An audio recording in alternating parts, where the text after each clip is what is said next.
écrite comme ça. Ceux-là qui sont venus, ils nous ont laissé leur langue. Au lieu d'apprendre nos langues, ils l'ont appris, mais ils nous ont imposé leur langue. Si vous allez en Gambie, ils parlent anglais. Vous allez ici en Guinée-Bissau, ils vont parler portugais. Donc, voilà comment l'Afrique a été dominée.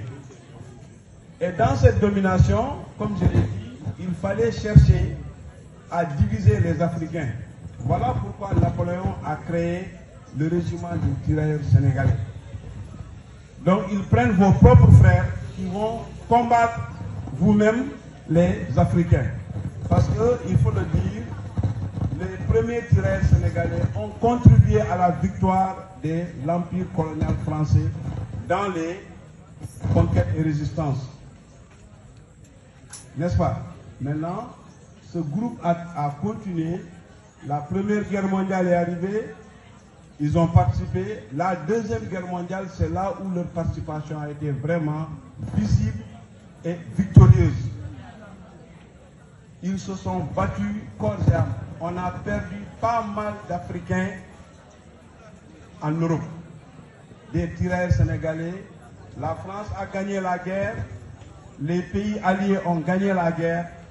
Mais l'Afrique n'a pas été récompensée. C'est ça la vérité. Et on vous parle souvent en classe de terminale du plan Marshall.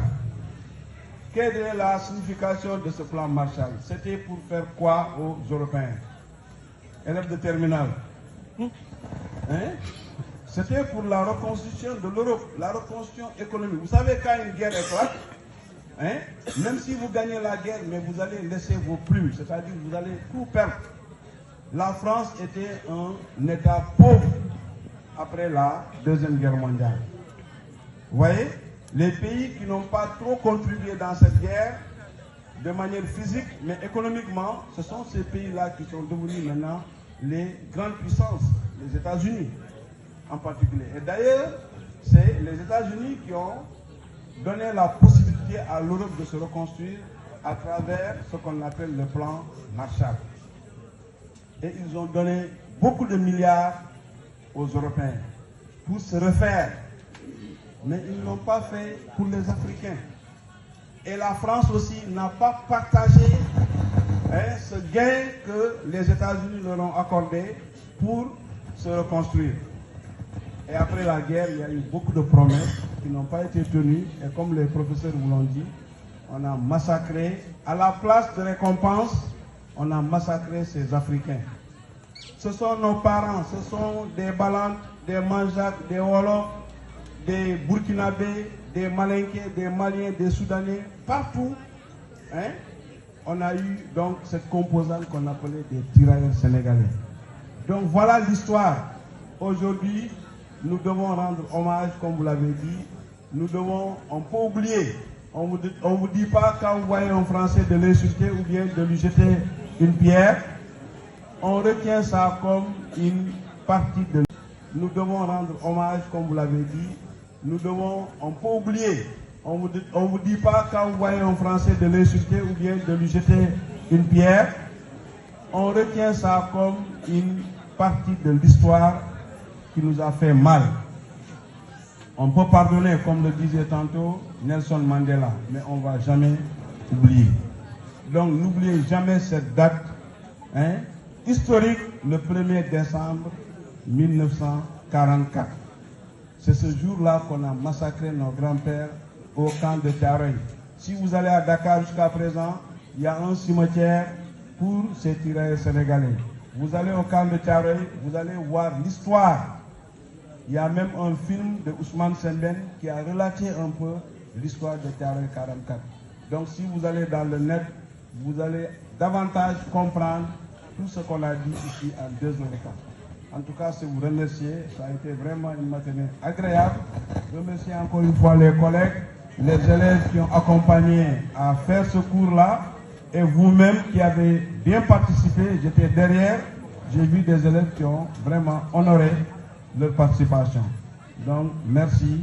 Vraiment, merci encore et vive le lycée de Djibana. Merci beaucoup.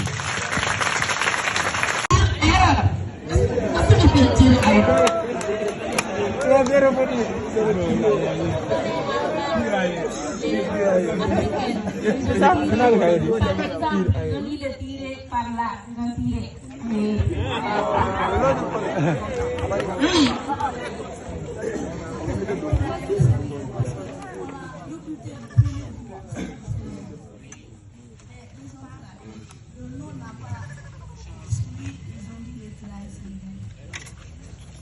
Donc voilà, il dit que parce qu'on a recruté le premier groupe de tirailleurs au Sénégal, et c'est pourquoi on a maintenu le nom de tirailleurs sénégalais.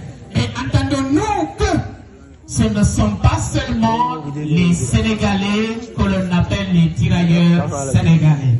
Vous avez bien compris, il y a des Ivoiriens, il y a des Maliens, il y a aussi des Burkinabés, etc., etc. Donc ces braves hommes qui ont servi la France dans les moments difficiles, ces braves hommes-là ont libéré la France. Ils ont remporté la victoire quand l'ennemi envahissait la France. Et au retour, ils sont rentrés au Bercail. Ils sont venus au Sénégal après avoir accompli leur mission. Et maintenant, il était question de demander le pays. Normalement, si tu as travaillé, on doit te payer. Eux aussi, ils ont travaillé, ils ont servi, ils ont fait la guerre en France. Ils sont rentrés, on doit les payer. Malheureusement, au moment, le jour où ils ont voulu revendiquer pour qu'on les paye, à la place, n'est-ce pas, de leur donner de l'argent, et le blanc a donné l'ordre de tirer tous ces gens, de visiter et de les tuer. Ils ne veulent pas que ces derniers réclament leur argent. Est-ce que c'est juste ça? Est-ce que c'est bien? Voilà combien de fois le blanc a martyrisé, le blanc a tué nos ancêtres. Alors, il est important pour nous de vous enseigner sur cette histoire-là. Quelqu'un qui t'a aidé, qui t'a fait sortir dans les difficultés, et qui il est venu pour te demander sa paix, tu dis que non, je ne vais pas le payer, en lieu et place, on vous tue. Combien de fois c'est difficile, combien de fois c'est effroyable. C'est ce qu'on appelle les tirailleurs sénégalais. Voilà, ces braves hommes-là doivent être commémorés. Et c'est pourquoi aujourd'hui nous sommes là. Chaque 1er décembre, les Africains, en particulier les Sénégalais, doivent commémorer pour rendre hommage à ces braves hommes-là. C'est ce qu'on appelle les tirailleurs sénégalais. Voilà. Donc on va dire qu'ils ne sont pas morts. Chaque fois, le 1er décembre, il faut penser à ces braves hommes. Ils ont libéré la France. Voilà. Ils ont brandi le courage de l'Africain et jamais, il ne faut jamais les oublier. Nous allons passer à l'OS 2, document 2, dans le même temps. Le 1er décembre 1944, à mon réveil, j'ai vu que le camp était encerclé par des trahilleurs et des ronds-points. Je coursais dans une des baraques de la rangée la plus éloignée de la route. La deuxième, quand on vient du bureau de la compagnie, j'ai bu mon café, puis un sergent indigène de la Côte d'Ivoire est venu dire que tous les originaires de cette colonie nous accompagnaient pour le bateau. De près se rendre au bureau, on nous a rassemblés devant le bureau, puis comme le servant chef comptable était absent, le même servant indigène nous a dit de retrouver prendre nos bagages et aller nous rassembler sur l'esplanade, à côté du camp des mairies. Je venais à peine d'arriver aux ressemblances avec Ami Branche. Quand on tirait en l'air, je suis restée debout. Source, proverbe, intégratoire, Biracha Abel, 20 décembre 1944, phase 2, décès à Jus. Mon côté, cité par Martine Touré, Thiaroye 44, histoire mémoire d'un saccard colonial, presque universitaire de Rennes, 2017. Alors, donc, à interpréter ces textes-là, nous voyons qu'il n'y a pas effectivement de mutinerie, mais c'est un massacre. Pourquoi on appelle massacre? Les braves hommes, les braves hommes-là qui revendiquaient dans la paix et qui étaient venus demander pour qu'on leur paye leur argent. Et en lieu et place, ça a trouvé que le colonisateur avait déjà préparé. Il a encerclé tout le camp de Thiaroye. Et subitement, on a donné l'ordre de tirer avec des armes mitrailleuses. Ah oui, c'est comme ça.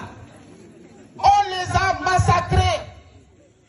C'est dire que quand vous bagarrez avec quelqu'un, il a le fusil, vous n'avez rien, et vous êtes comme ça, bras croisés, il tire sur vous. Et facilement, il vous a tous tués. C'est ce qu'on appelle le massacre. On les a massacrés. C'est ça. Donc il n'y a pas un affrontement. Si, alors que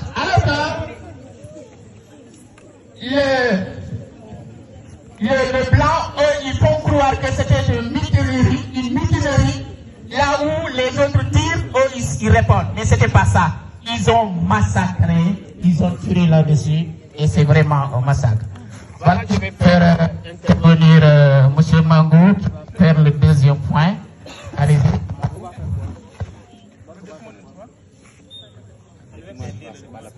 On donne la prestation au Barako dedans. Barako? On saute le numéro 3. Non, on y va, il va.